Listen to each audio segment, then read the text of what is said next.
बहू, ये कोई टाइम है घर आने का? अ, मम्मी जी आज ऑफिस में ना काफी ज्यादा काम था, इसलिए लेट हो गई मैं।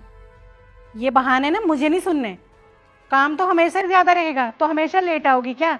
इस घर के लिए तुम्हारी कोई जिम्मेदारी है या नहीं?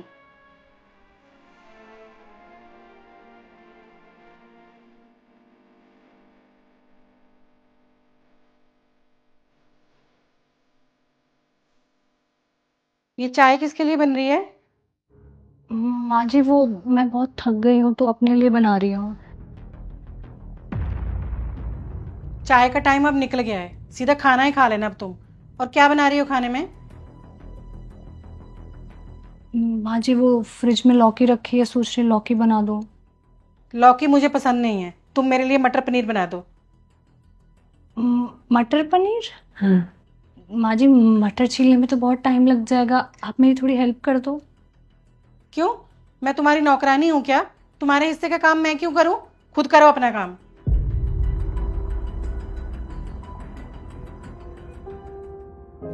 तो क्या मैं माँ जी की नौकरानी हूँ जो मुझसे इतना काम करवाती हैं और फरमाइशें करती हैं मुझसे?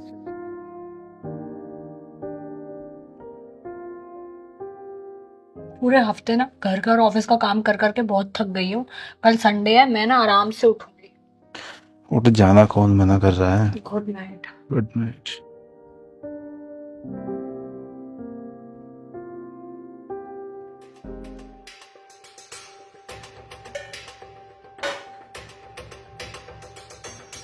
ये क्या टाइम है उठने का?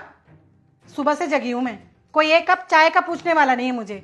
बहू के होते हुए भी खुद से चाय बनानी पड़ रही है मुझे। अरे आज तो तेरा ऑफिस नहीं था, टाइम से उठ के घर के काम निपटा लेती।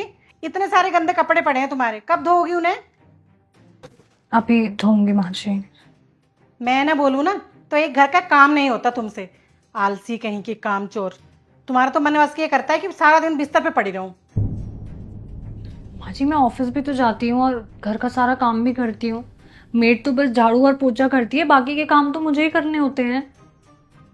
घर के काम तो हम भी करते थे, पर कभी सास को उल्टा जवाब नहीं देते थे हम, ना कभी बोलने का मौका देते थे।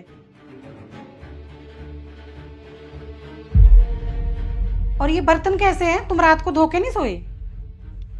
माँ जी मैं बहुत थक गई थी, अभी काम वाली आएगी वो धो देगी। अच्छा, तुम इतना थक गई थी कि ये 4 बर्तन नहीं धोए गए तुमसे।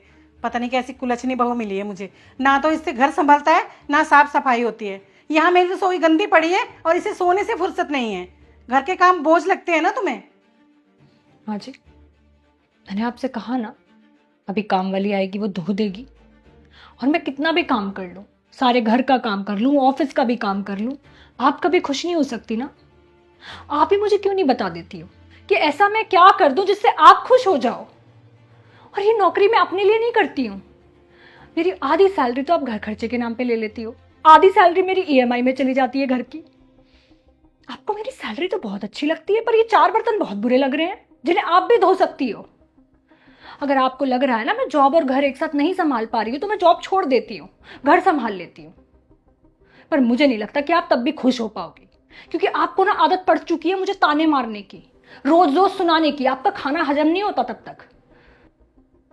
आपने कभी सोचा है इतना सब करने के बाद पूरा हफ्ता ऑफिस में काम करो, घर का भी काम करो, और फिर आपकी भी सुनो? मुझे कितना बुरा लगता होगा। कभी दूसरे इंसान की भी सोच लिया करो आप। और हाँ माँ जी, अगर आज के बाद आपने मुझे किसी भी बात पे ताना मारा ना, मैं वो काम करने छोड़ दूंगी। आपको मेरा खाना बनाना अच्छा नहीं लगता है, मैं खाना बनाना छोड़ दूंगी, खुद बना लेना। आपको लगता है कि मैं घर नहीं संभाल सकती, मैं नहीं संभालूंगी, छोड़ दूंगी घर संभालना, आप खुद संभालना। रुक। संजू, संजू, बाहर आना।